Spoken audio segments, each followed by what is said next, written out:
Il governatore del Veneto Zaia propone di incontrare il ministro all'integrazione Kyenge domenica sera alla festa del PD di Verona, ma Rosanna Filippin, segretaria veneta del Partito Democratico, rispedisce la proposta al mittente. Dopo le offese di alcuni leghisti al ministro, i tempi non sono ancora maturi. Mi dispiace, ma né il presidente Luca Zaia né il presidente Maroni fino a questo momento hanno dato chiara dimostrazione come esponenti della Lega di avere questo rispetto e questo riconoscimento del ruolo. Quando questi ci saranno, il confronto sarà conseguente. Ho detto, sono io a disposizione, vado a qualsiasi festa del PD, impegni permettendo, concordiamo una data e facciamo un incontro magari non in sede neutra, direttamente in sede PD. Non ho nessun problema, se poi qualcuno dice che i tempi non sono maturi, ne prendo atto, io sono sempre a disposizione. Porte aperte a Zaia, secondo la senatrice del PD, che però potrà comunque presenziare alla festa non in veste istituzionale. Chiunque si presenti a una festa del Partito Democratico è il benvenuto, anche se non la pensa come noi.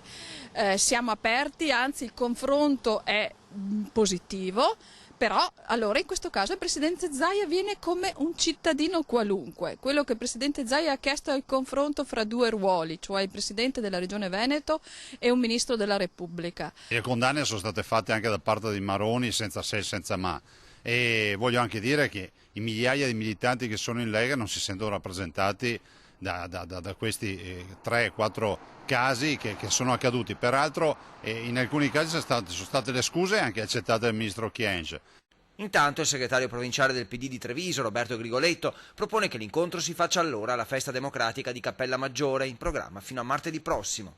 Ci sono feste democratiche durante tutta quest'estate in tutto il Veneto.